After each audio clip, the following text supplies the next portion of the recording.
guys, it's me Hermione back on YouTube again after ages. Today I'm going to be doing something I've never done before, and that is a book review. So recently, about 2 days ago, I finished reading this book Forrest Gump by Winston Groom. I know most of you have already watched the movie and fell in love with it, like I did too. While reading it, I found out that there are a lot of differences between the movie and the book. So today I'm going to be talking mostly about the differences because we all know the story. So, starting off with quotes, we all know the legendary "Run, Forrest, run." It's in the movie, but we don't find it in the book. Also, I did not find one of my most favorite lines in the book. Remember the time when Forrest was about to leave for Vietnam and he met Jenny in Harvard, I guess?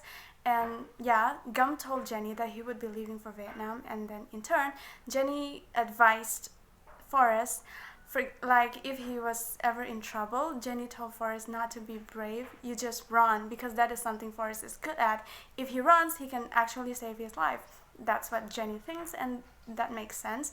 So that line shows that Jenny cares about Forrest a lot. She cares about his safety, and although despite the fact that she cannot be with him in Vietnam, she was still trying his best to save Forrest. So that was one of my favorite lines, but I was a little disappointed that I could not find it in the book. But anyway, still, the book does makes up for all the things that we could not find. Forrest has a lot more of adventures in the book. For example, he even got to be an astronaut. He actually got to travel in space with a woman and an orangutan called Sue. Also, it's Forrest, so something's bound to go wrong. So the space kind of crash landed in the island of New Guinea.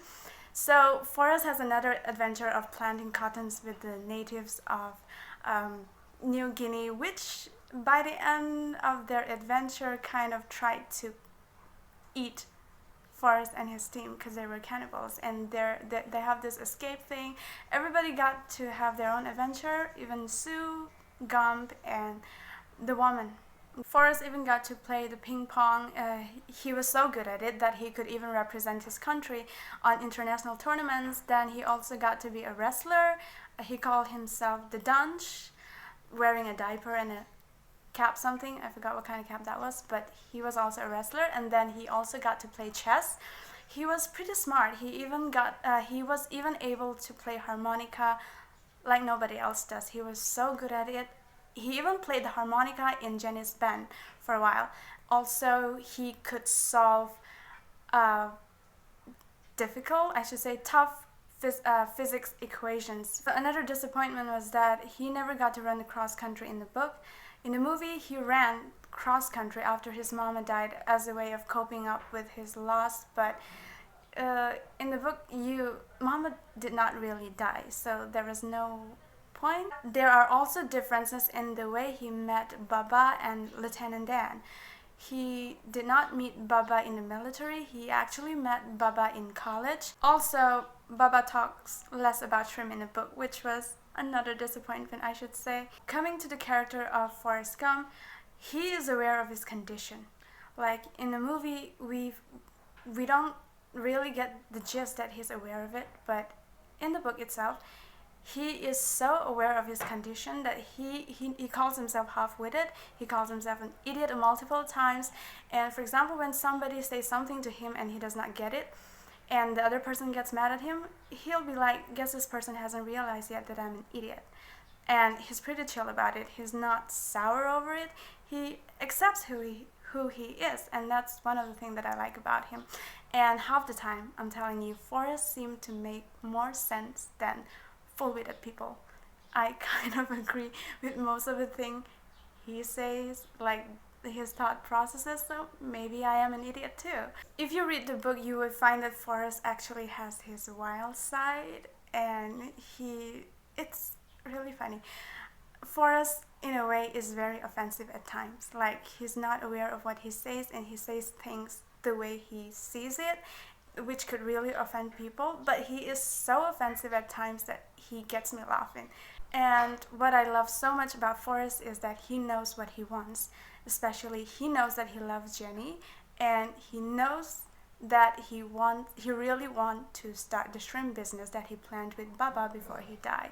So half of the story, after he met Baba, he's only talking about the shrimp business. He could have been playing ping pong, he could have been a wrestler, he could have been playing chess, but his target was always on starting a shrimp business that he talked about with Baba, and he actually got to make it happen, so kudos to him. Now, coming to the character of Jenny, I watched the movie about 4 or 5 years ago, so I don't remember much, but I feel we see more of Jenny's childhood in the movie than in the book, and Jenny doesn't seem as messed up in the book as we find her in the movie again. But it's guaranteed that Jenny has been through a lot in the book itself. She dated multiple guys. She sang in the bands for a while. She even occasionally went to protest about the Vietnam War. But along the way, Jenny was really lost. She did not know exactly what she was doing. She did not know who she was with. I don't think she even realized what she truly wants. Coming to the book as a whole, it's written in Forrest's perspective, so you can see a lot about how he thinks, the things he expects, and the things he does not even think about. So it was very interesting, because imagine having to see the world through the eyes of Forrest Gump. So this was like a very new adventure to me. It was something totally different from the movie. Of course, there are similarities, but it was very different in a lot of ways, so that's one thing I like about the book. The book is fast-paced because Forrest does not really know how to keep talking about certain things. He just he talks about one thing, gets it done, and then he moves on to the next. To tell you the truth, I don't have much to say, but that I love both the book and the movie equally, because both of them are like 2 different stories, 2 different adventures, and you could actually get a new ride reading the book even after watching the movie. So yeah, and the next book I'm reading right now is Given by Nandi Taylor. This is a Wattpad book. It is also a Watty Award winner, so I have no doubt that this is a great book. I have started reading it yesterday. I'm somewhere around 35 page or something. In college and everything, I did not really have much time to read it, but I'm trying to read this, and I've been reading it every day on the bus. And probably when I'm done reading this, I might give an update about this as well. I might talk to you about my perspective on the movie, but can you just take a look at it? This cover is amazing and I'm loving it.